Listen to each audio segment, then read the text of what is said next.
Hello നമസ്കാരം. നാളത്തെ എപ്പിസോഡിൻ്റെ story ആട്ടോ പറയാനായിട്ട് പോകുന്നത്. അപ്പോൾ എല്ലാവരും സ്റ്റോറി മുഴുവനായിട്ട് കേൾക്കുക. എന്നിട്ട് നിങ്ങൾക്ക് ഇഷ്ടപ്പെട്ടിട്ടുണ്ടെങ്കിൽ ചാനലൊന്ന് സപ്പോർട്ട് ചെയ്യണേ. അങ്ങനെ അലീന റെഡി ആയിട്ട് വന്നിട്ട് രേവതിക്കുട്ടിയെ വിളിക്കുന്നുണ്ട്. മോളെ, നീ ഇതുവരെ റെഡി ആയില്ലേ? വാ, വേഗം പോകാം, കൊല്ലത്ത് എത്തേണ്ടതല്ലേ, എനിക്ക് അവിടെ നിന്ന് വന്നിട്ട് പാലയിലേക്ക് തന്നെ തിരിച്ചു പോകാനുള്ളതാ എന്ന് പറയണം.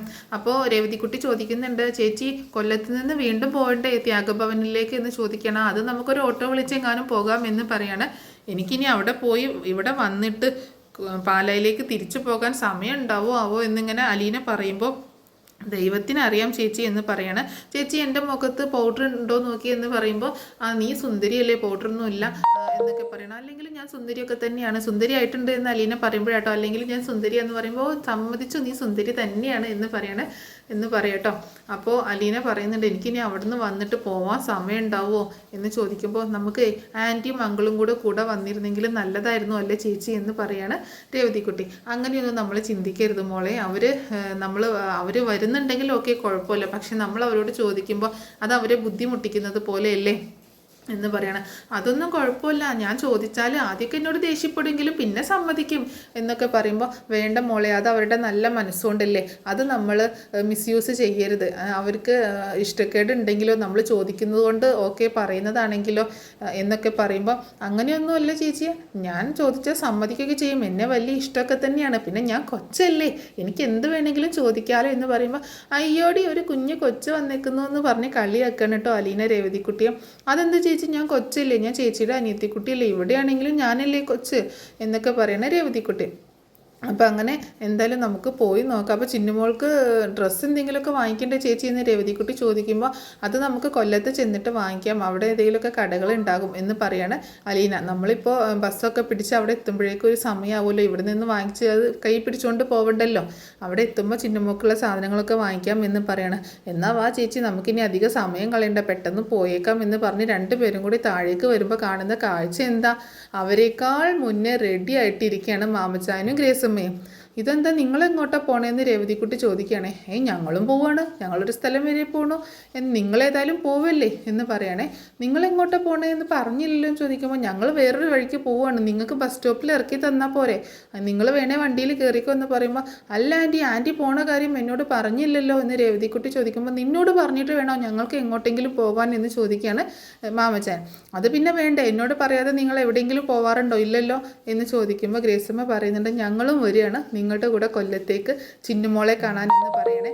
അത് കേട്ടപ്പോൾ അലീനയ്ക്കും രേവതിക്കുട്ടിക്കും ഭയങ്കര സന്തോഷമായി. അപ്പോൾ രേവതിക്കുട്ടി പറയുന്നുണ്ട്, ചേച്ചി നോക്കിയേ, ഞാനിപ്പോൾ പറഞ്ഞുള്ളൂ ആൻറ്റി, അലീന ചേച്ചിയോട് ആൻറ്റിയും അങ്കിളും കൂടെ വന്നിരുന്നെങ്കിൽ നല്ലതായേനെ എന്ന് പറഞ്ഞേ ഉള്ളൂ എന്ന് പറയുമ്പോൾ അലീനയും പറയുന്നുണ്ട്, അതെ ആൻറ്റി, ഇത് വളരെ സർപ്രൈസ് ആയിപ്പോയി, ഇവളിപ്പോൾ പറഞ്ഞതേ ഉള്ളൂ ആൻറ്റിയും അങ്കിളും കൂടെ വന്നിരുന്നെങ്കിൽ, അപ്പോൾ ഞാൻ പറയായിരുന്നു അവരെ ബുദ്ധിമുട്ടിക്കണ്ട എന്ന്.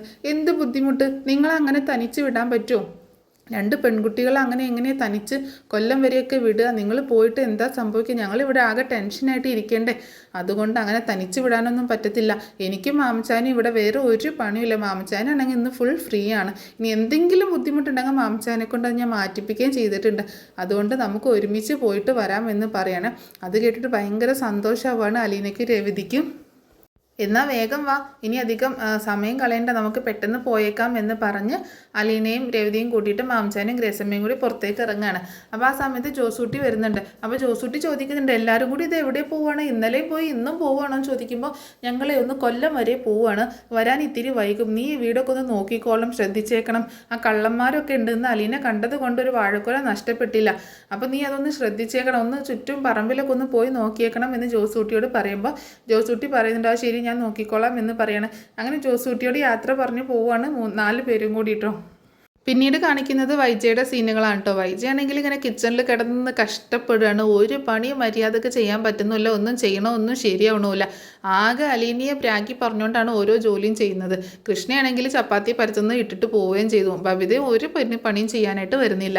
അങ്ങനെ ബാലചന്ദ്രൻ അങ്ങോട്ടേക്ക് വന്ന് നോക്കുമ്പോൾ വൈജയന്തി ഇങ്ങനെ ജോലികളൊക്കെ ചെയ്തുകൊണ്ടിരിക്കുകയാണ്. അപ്പോൾ ബാലചന്ദ്രൻ ചോദിക്കുന്നുണ്ട്, എന്തായി, എന്തെങ്കിലും ആയോ, കഴിക്കാനായോ എന്നൊക്കെ ചോദിക്കുമ്പോൾ ദേ ബാലേന്ദ്ര, എന്നെക്കൊണ്ട് പറയിപ്പിക്കണ്ട, മനുഷ്യനിവിടെ ഒറ്റയ്ക്ക് കിടന്ന് ഇങ്ങനെ കഷ്ടപ്പെടുകയാണ്. 2 പെൺമക്കളുണ്ടായിട്ട് ഒരെണ്ണമല്ല സഹായിക്കാൻ. ഒരുത്തി വന്ന് സഹായിക്കാൻ നോക്കിയിട്ട് ചെയ്യാൻ പറ്റത്തില്ല എന്നും പറഞ്ഞു പോയി. ഒരുത്തിയാണെങ്കിൽ അവൾക്ക് പഠിക്കാനുണ്ടെന്നും പറഞ്ഞിട്ട് പോയി. ഇവിടെ ഞാൻ ഒറ്റയ്ക്ക് കിടന്ന് കഷ്ടപ്പെടുക എന്ന് പറയുമ്പോൾ ബാലചന്ദ്രൻ പറയുന്നുണ്ട്, ഈ ജോലിയൊക്കെ അലീന തനിച്ചാണ് ചെയ്തിരുന്നത്, അവൾ ഒറ്റയ്ക്കാണ് എല്ലാ കാര്യങ്ങളും ചെയ്തിരുന്നത് എന്ന് പറയുമ്പോൾ വീണ്ടും ദേഷ്യപ്പെടുകയാണ്. ഇനി അലീനയുടെ ഗുണവധികാരം എന്നോട് ഇങ്ങോട്ട് പറയാനായിട്ട് നിൽക്കണ്ട, അവൾ ഒരുത്തിയാണ് ഇതിനൊക്കെ കാരണം, അവൾ ഇങ്ങോട്ട് വരട്ടെ എന്ന് പറയുമ്പോൾ അവൾ എന്ത് ചെയ്തു? അവൾ ലീവ് എടുത്ത് പോയതുകൊണ്ടല്ലേ എനിക്കിപ്പോൾ ഇങ്ങനെയൊക്കെ ബുദ്ധിമുട്ട് വന്നത്. അപ്പോൾ ബാലചന്ദ്രൻ പറയുന്നുണ്ട്, അവൾ ലീവ് എടുത്ത് പോയതെങ്കിൽ അവളുടെ അവകാശമാണ് ലീവ്, അത് അവൾ ചോദിച്ച് വാങ്ങിക്കുകയും ചെയ്യും. പിന്നെ അവൾക്ക് പോകേണ്ട സ്ഥലത്ത് പോകണ്ടേ, ലീവ് കൊടുക്കേണ്ടത് നമ്മളുടെ ഉത്തരവാദിത്വമാണ് എന്ന് പറയുമ്പോൾ വൈജൊന്നും മിണ്ടുന്നില്ല കേട്ടോ. എന്നിട്ട് പറയുന്നുണ്ട്, അവൾ ഒറ്റയ്ക്ക് ഈ വീട്ടിലെ എല്ലാ ജോലിയും ചെയ്യായിരുന്നല്ലോ, ശരിക്കും പറഞ്ഞാൽ അമ്മയുടെ കാര്യങ്ങൾ മാത്രം നോക്കാനേ അവൾക്ക് എഗ്രിമെൻറ്റിൽ ബാധ്യതയുള്ളൂ. പക്ഷേ എന്നിട്ടും ഈ വീട്ടിലെ ജോലികളൊക്കെ ഒരു കുറ്റവും കുറവും ഒന്നും പറയാതെ അവൾ ചെയ്യുന്നുണ്ട്. അത് അവളുടെ എന്താ പറയുക, നന്മയായിട്ട് കണ്ടൂടെ? അവളാണ് ഇങ്ങോട്ട്, അവൾ തന്നെ പറഞ്ഞല്ലോ ഔദാര്യം ചെയ്യുന്നത് അവളാണെന്ന്. അവൾ ചെയ്യുന്ന ഔദാര്യം തന്നെയാണത്. അതിനിപ്പോൾ ഇനി അവൾ ഇല്ലയെന്ന് വെച്ചിട്ട് ഇങ്ങനെ പറയേണ്ട കാര്യമൊന്നുമില്ലയെന്ന് ബാലചന്ദ്രൻ പറയുമ്പോൾ, അല്ലെങ്കിലും നിങ്ങൾ അവളുടെ സൈഡല്ലേ പറയുള്ളൂ, എനിക്ക് മനസ്സിലാവുന്നുണ്ട് എന്താണ് നിങ്ങളുടെ മനസ്സിലിരിപ്പെന്നൊക്കെ. എന്താണെങ്കിലും എവിടെ വരെ പോകുമെന്ന് ഞാൻ നോക്കുക തന്നെയാണെന്ന് പറയുമ്പോൾ, നീ എന്താ വൈജി പറയുന്നത് എന്ന് ചോദിച്ചുകൊണ്ടിരിക്കുകയാണ് ബാലചന്ദ്രൻ. എന്നെക്കൊണ്ട് കൂടുതലൊന്നും പറയിപ്പിക്കാതെ ബാലേന്ദ്രൻ പോ, ഞാനിതൊന്ന് എങ്ങനെയെങ്കിലുമൊക്കെ ഒന്ന് റെഡിയാക്കട്ടെ എന്ന് പറയണേ. അങ്ങനെ നിന്നെ പറഞ്ഞിട്ട് കാര്യമില്ല എന്ന് പറഞ്ഞുകൊണ്ട് ബാലചന്ദ്രൻ നേരെ ചെല്ലുന്നത് മുത്തശ്ശിയുടെ അടുത്തേക്കാട്ടോ. അപ്പോൾ മുത്തശ്ശിയുടെ അടുത്തേക്ക് ചെല്ലുമ്പോൾ മുത്തശ്ശിയാണെങ്കിൽ ഇങ്ങനെ ആരുമില്ല, അലീന ഉണ്ടെങ്കിൽ നേരാൻ വണ്ണം ഭക്ഷണമൊക്കെ കിട്ടിയേനെ. അപ്പോൾ അതൊന്നും കിട്ടാത്തത് കാരണം കഴിഞ്ഞ ദിവസം അലീന എല്ലാം കൊടുത്തിട്ടാണല്ലോ പോയത്. അപ്പോൾ ബാലചന്ദ്രൻ ചെന്ന് മുത്തശ്ശിയോട് സംസാരിക്കണം. അമ്മേ എന്തായി, അമ്മ ഭക്ഷണം എന്തെങ്കിലും കഴിച്ചോ എന്ന് ചോദിക്കുമ്പോൾ, എവിടെ കഴിക്കാൻ, ആരെങ്കിലും ഇങ്ങോട്ടേക്ക് വന്ന് ഒരു തുള്ളി വെള്ളം പോലും തരണ്ടേ, ഒരു ഇത്തിരി വെള്ളം കിട്ടിയിരുന്നെങ്കിൽ കുടിക്കാം, ഒരു ഗ്ലാസ് ചായ കിട്ടിയിരുന്നെങ്കിൽ കുടിക്കാമെന്നൊക്കെ വിചാരിച്ചിട്ട് അതുപോലും എനിക്ക് കിട്ടിയില്ല എന്നൊക്കെ പറയണം മുത്തശ്ശി. എന്നിട്ട് പറയുന്നുണ്ട്, അവൾ ഉണ്ടായിരുന്നെങ്കിൽ ഒരു കുഴപ്പമുണ്ടായിരുന്നില്ല, എൻ്റെ എല്ലാ കാര്യങ്ങളും അതാത് സമയത്ത് ചെയ്ത് തന്നേനെ. ഇതിപ്പോൾ 2 ദിവസമേ ആയിട്ടുള്ളൂ, ആകെ ഇന്നലെ അവൾ പോയിട്ടുള്ളൂ, ഇന്നൊരു ദിവസമായിട്ടുള്ളൂ. എന്നിട്ട് ഇവിടെ എന്നെ നോക്കാൻ ഒരാൾക്കും വയ്യ, ഒരാളും ഇങ്ങോട്ടേക്കൊന്ന് കടന്ന് നോക്കിയില്ല എന്നൊക്കെ പറയണേ. വൈജ അവിടെ കിച്ചണിൽ ഭയങ്കര യുദ്ധമാണ്, അവിടെ ഒന്നും റെഡി ആയിട്ടില്ല, എന്താക്കോ എന്ന് ദൈവത്തിനറിയാം എന്നൊക്കെ പറയുമ്പോൾ, എൻ്റെ കുഞ്ഞുണ്ടായിരുന്നെങ്കിൽ എന്ത് നല്ലതായിരുന്നു, അവൾ എല്ലാ കാര്യങ്ങളും എല്ലാവരുടെ കാര്യങ്ങളും കണ്ടറിഞ്ഞ് ഇത്രയൊക്കെ അവളെ ദ്രോഹിച്ചിട്ടും അപമാനിച്ചിട്ടും എന്തെങ്കിലും കാര്യത്തിൽ അവൾ എന്തെങ്കിലും മുടക്കം വരുത്തിയിട്ടുണ്ടോ, അതൊക്കെ കറക്റ്റായിട്ട് അവൾ ചെയ്യുന്നില്ലേ എന്നൊക്കെ ചോദിക്കാൻ. അലീനയല്ലേ ആൾ, അലീന എല്ലാ കാര്യങ്ങളും ഭംഗിയായിട്ട് ചെയ്യും. അവൾ ഒരു ദിവസം മാറി നിന്നപ്പോൾ എനിക്കും ഭയങ്കര ബുദ്ധിമുട്ടുണ്ട്, എല്ലാ കാര്യങ്ങളും അവൾ ചെയ്യുന്നത് കൊണ്ട് ഒരു സമാധാനം ഉണ്ടായിരുന്നു വീടിന് എന്നൊക്കെ പറയണേ. അത് കേട്ടോണ്ടാണ് വൈജയന്തി വാതിൽ തുറന്നുകൊണ്ട് അങ്ങോട്ടേക്ക് വരുന്നത്. അലീനയെക്കുറിച്ചാണ് ഇവർ സംസാരിക്കുന്നതെന്ന് കേട്ടതും വൈജയന്തിക്ക് ആകെ ദേഷ്യം വരിക കേട്ടോ. അവളുണ്ടായിട്ട് ഇവിടെ എന്താ സംഭവിച്ചത്, അവളില്ലാന്ന് വിചാരിച്ചിട്ട് നിങ്ങളുടെ എന്തെങ്കിലും കാര്യങ്ങൾ നടക്കാതിരുന്നോ? ഞങ്ങൾ ഭക്ഷണം ഉണ്ടാക്കുന്നില്ലേ, അത് തരുന്നില്ലേ? എവിടെ ഭക്ഷണം ഉണ്ടാക്കി? ഇന്നലെ മുഴുവൻ അവളല്ലേ ഉണ്ടാക്കി വെച്ചിട്ട് പോയത്, ഇന്നിപ്പോൾ ഇത്രയും നേരമായിട്ട് ഇവിടെ ആരെങ്കിലും ഭക്ഷണം കഴിച്ചോ? ഇല്ലല്ലോ. അവളില്ലാത്തതിൻ്റെ കുറവന്നല്ലേ അത് പിന്നെ ഞാൻ ഈ ജോലിയൊന്നും അങ്ങനെ ചെയ്യാറില്ലല്ലോ, ചെയ്യാതിരിക്കുന്ന സമയത്ത് പിന്നെ ചെയ്യുമ്പോൾ ബുദ്ധിമുട്ട് തന്നെയല്ലേ, ഞാൻ ഒരു ബാങ്കിൽ ജോലി ചെയ്യുന്ന ആളല്ലേ എന്നൊക്കെ വൈജ പറയുമ്പോൾ, ഇനി മതി അതൊക്കെ പറഞ്ഞത്, നീ എന്തെങ്കിലും ആയിട്ടുണ്ടെങ്കിൽ അമ്മയ്ക്ക് എടുത്ത് കൊടുക്ക്, അമ്മയ്ക്ക് മരുന്നൊക്കെ കഴിക്കാനുള്ളതാണ്. ഇന്നിപ്പോൾ അതൊക്കെ തെറ്റി, അലീല പോയതോട് കൂടിയിട്ട് എല്ലാ പതിവും തെറ്റി, അമ്മയുടെ മരുന്നൊക്കെ മര്യാദക്ക് ആ സമയത്ത് തന്നെ കഴിക്കേണ്ടതല്ലേ എന്നൊക്കെ ബാലചന്ദ്രൻ പറയുമ്പോൾ, അത് പിന്നെ എനിക്ക് മാത്രമാണോ, ബാലചന്ദ്രനെ എടുത്ത് കൊടുക്കാമല്ലോ, അതിന് ഭക്ഷണം കൊടുത്തില്ലല്ലോ നീ, ഭക്ഷണം കൊടുത്തിട്ട് വേണ്ട അമ്മയ്ക്ക് മരുന്ന് കഴിക്കാൻ. മതി നിങ്ങൾ ഇവിടെ കിടന്ന് വഴക്കുണ്ടാക്കണ്ട, ഞാനൊരു ദിവസം ഭക്ഷണം കഴിച്ചില്ലെങ്കിലും മരുന്ന് കഴിച്ചില്ലെങ്കിലും എനിക്ക് യാതൊരു കുഴപ്പമില്ല, നിങ്ങളൊന്ന് പോയി. ആ അലീന ഉണ്ടായിരുന്ന സമയത്ത് എനിക്ക് യാതൊരു ബുദ്ധിമുട്ടുണ്ടായിരുന്നില്ല, എന്നിട്ടും അതിനോട് എന്തെല്ലാം ദ്രോഹങ്ങളാണ് ഇവളിവിടെ ചെയ്ത് കാണിക്കുന്നത്, എന്നിട്ടും അവൾക്ക് വല്ല പരാതിയോ പരിഭവോ ഉണ്ടോ? എല്ലാ ജോലിയും പറയുന്നത് പോലെ ഒക്കെ എല്ലാവരുടെ കാര്യങ്ങളും ചെയ്യുകയും ചെയ്യും എന്നൊക്കെ മുത്തശ്ശി പറയുമ്പോൾ വൈജയ്ക്ക് വീണ്ടും ദേഷ്യം വരികയാണ്. അമ്മ ഇപ്പോഴും അവളുടെ ഇങ്ങനെ ഗുണം പറഞ്ഞുകൊണ്ടിരുന്നോ?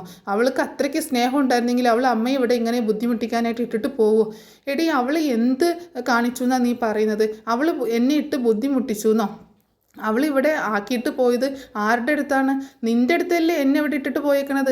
നീയല്ലേ എൻ്റെ മോള്, അല്ലാതെ അവളാണോ എൻ്റെ മോള്? അവൾ എൻ്റെ ആരുമല്ല, അവൾ എന്നെ നോക്കാൻ വന്നൊരു ഹോം നേഴ്സ്, അതാ ഒരു ഡ്യൂട്ടിയുള്ളൂ. ആ മാസത്തിൽ വേണ്ട ജോലിയിൽ വേണ്ട ലീവ് എടുത്തിട്ടാണ് അവൾ പോയേക്കുന്നത്, അത് അവളുടെ അവകാശമാണ്. പക്ഷേ എന്നെ നോക്കേണ്ടത് ജോലി ഉണ്ടോ ലീവ് ഉണ്ടോ എന്നൊന്നും നോക്കാതെ എന്നെ ശ്രദ്ധിക്കുകയും നോക്കാൻ വേണ്ടത് നീയല്ലേ എൻ്റെ മോള് എന്നൊക്കെ പറയുമ്പോൾ വൈജയുടെ വായ അടഞ്ഞു പോവുകയാണെ, ഒന്നും പറയാനായിട്ട് കിട്ടുന്നില്ല.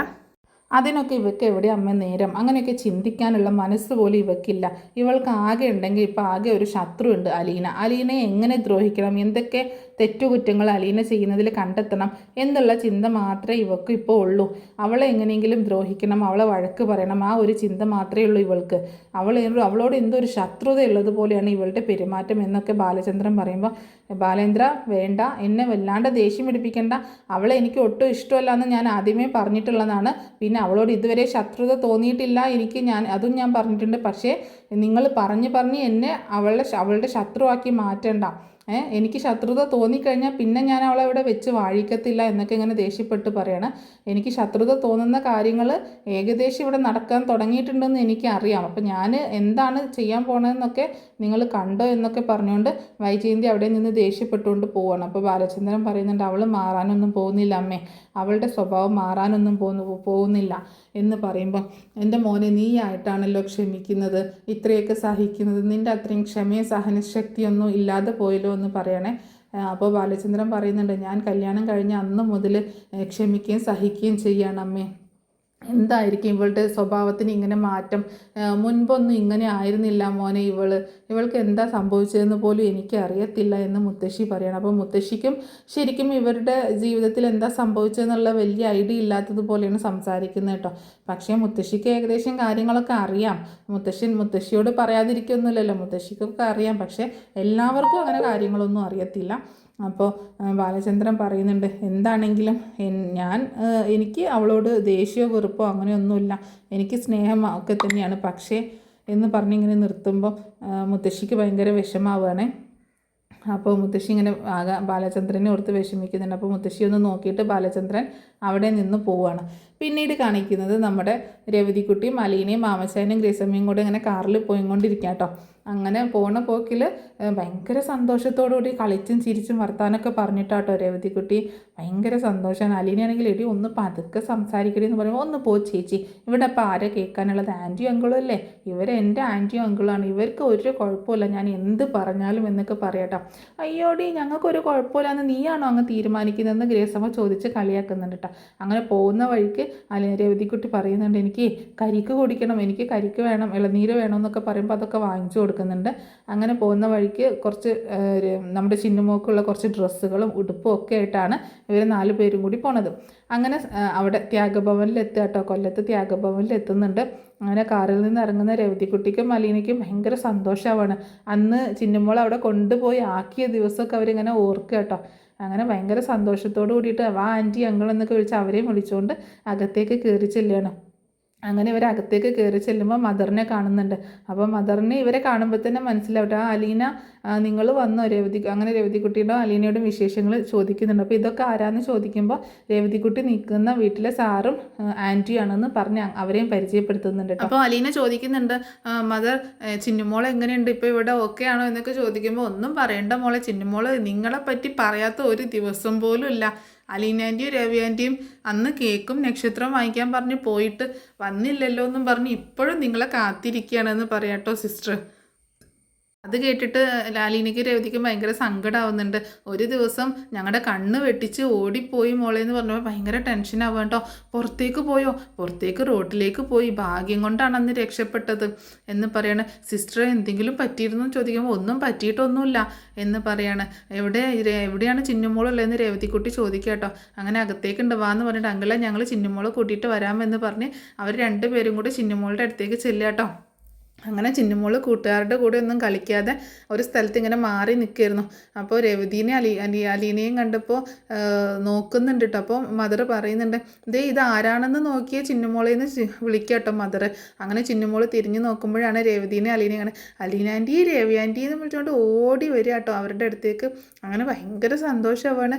എവിടെ കേക്കും നക്ഷത്രവും വാങ്ങിച്ച് വരാമെന്ന് പറഞ്ഞു പോയിട്ട് ഇപ്പോഴാണ് വന്നേ, കേക്കും നക്ഷത്രമൊക്കെ കിട്ടിയോ എന്നൊക്കെ ചോദിക്കുമ്പോൾ ഒക്കെ കിട്ടിയിട്ടുണ്ട്, കൊണ്ടുവന്നിട്ടുണ്ട് എന്നൊക്കെ പറയാം കേട്ടോ. എന്നിട്ട് എവിടെയെന്നൊക്കെ ചോദിക്കുകയാണ്.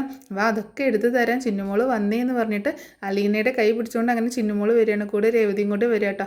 അപ്പോൾ രവതിയുടെ അലീനയുടെ കൂടെ ചിന്നുമോള് വരുന്നത് കണ്ടപ്പോൾ മാമച്ചാനും ഗ്രേസമ്മയും ഇങ്ങനെ അന്തം വിട്ട് നോക്കുക കേട്ടോ. ഈ കൊച്ചിനെ ഭയങ്കര ഇഷ്ടമാണ് കേട്ടോ അവർക്ക്. നല്ലൊരു ക്യൂട്ടായിട്ടുള്ളൊരു കുഞ്ഞു കൊച്ച്. അവർക്കാണെങ്കിൽ ഭയങ്കര സന്തോഷം തോന്നുകയാണ്. അവരാണെങ്കിൽ ഇങ്ങനെ നോക്കി നിൽക്കുകയാണ്. എവിടെയോ കണ്ട് നല്ല പരിചയമുള്ള മുഖം പോലെ തോന്നുക കേട്ടോ അവർക്ക്.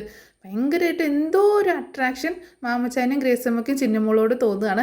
അങ്ങനെ ചിന്നമോളൊത്തുള്ള കുറച്ച് നല്ല നിമിഷങ്ങളൊക്കെയാണ് പിന്നെ ആ എപ്പിസോഡിൽ കാണിക്കുന്നത്, നാളത്തെ എപ്പിസോഡിൽ കാണിക്കുന്നത്. പിന്നീട് കാണിക്കാൻ സാധ്യതയുള്ള ഒരു ഭാഗം എന്ന് പറഞ്ഞിട്ടുണ്ടെങ്കിൽ നമ്മുടെ രോഹിത്തും ഹരിയും കൂടെ അലീന തിരിച്ചു വന്നിട്ട് അവൾക്ക് പണി കൊടുക്കാനായിട്ട് പ്ലാൻ ചെയ്യുന്ന കേട്ടോ. അപ്പോൾ രോഹിത്ത് ഹരിയെ വിളിക്കുന്നുണ്ട്, എന്നിട്ട് പറയുന്നുണ്ട്, എടാ അവൾ ഇന്ന് വരും, ഇന്നല്ലെങ്കിൽ നാളെ വരുമെന്ന് പ്രതീക്ഷിക്കാം, നമുക്ക് എത്രയും പെട്ടെന്ന് നമ്മുടെ പ്ലാന് വർക്കൗട്ട് ആക്കണമെന്ന് രോഹിത്ത് പറയുമ്പോൾ രോഹിത്തിന് ചെറിയ ഉള്ളിൽ ഒരു പേടിയുണ്ട് കേട്ടോ, ഉള്ളിൽ ചെറിയൊരു പേടിയുണ്ട്. അപ്പോൾ ഹരി പറയുന്നുണ്ട്, ഞാനേ ഒരു ദിവസം അങ്ങോട്ടേക്ക് വരാം, അവൾ വന്നു കഴിഞ്ഞിട്ട് അധികം വൈകാതെ തന്നെ നമുക്കൊരു ദിവസം പ്ലാൻ ചെയ്യാൻ ഞാൻ പറഞ്ഞ സാധനങ്ങളൊക്കെ നീ വാങ്ങിച്ച് അവിടെ വെച്ചേക്കണം എന്ന് പറയാണ് ഹരി. പിന്നെ മറ്റേ സ്പ്രേ ഞാൻ കൊണ്ടുവരാം, അത് എൻ്റെ കയ്യിൽ, അത് ഞാൻ വാങ്ങിച്ചോളാം, മറ്റുള്ള സാധനങ്ങളൊക്കെ നീ വാങ്ങിച്ചു വെച്ചേക്കണം എന്ന് ചട്ടം കെട്ടുകയാണ് ഹരി രോഹിത്തിന്. അപ്പോൾ ഇത്രയൊക്കെയാണ് നാളത്തെ എപ്പിസോഡിൽ സംഭവിക്കാൻ സാധ്യതയുള്ള ഭാഗങ്ങൾ. അപ്പോൾ ഈ സ്റ്റോറി നിങ്ങൾക്ക് ഇഷ്ടമായിട്ടുണ്ടാവുമെന്ന് കരുതുകയാണ്. സപ്പോർട്ട് ചെയ്യാൻ മറക്കരുത് കേട്ടോ.